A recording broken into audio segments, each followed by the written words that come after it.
The fact that people are just hearing about these graves reminds me, it actually reminds me deeply that the education of non-Indigenous peoples needs to be deeper.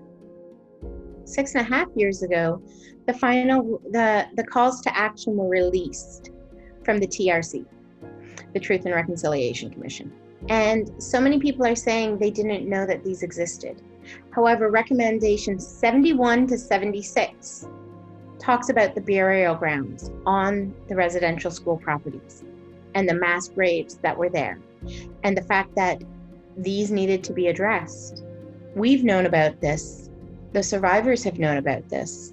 Survivors' stories talked about that kids in the residential schools were digging the graves for their classmates.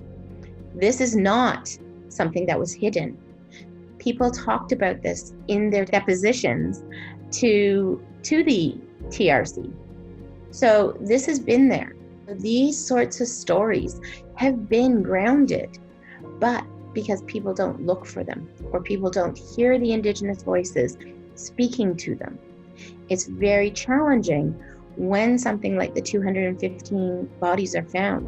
Those aunties and uncles and cousins, that's how we have to refer to them, as aunties, uncles, and cousins, because they never got to be our mothers and fathers and our grandparents. And so those aunties, those uncles, those cousins, they need to be found. They need to be brought home. I know not everybody's going to read the whole report, but the calls to action, those 94 calls, they sat there, and they've sat there for 6 years being unanswered. And those children have lied there in those mass graves for decades.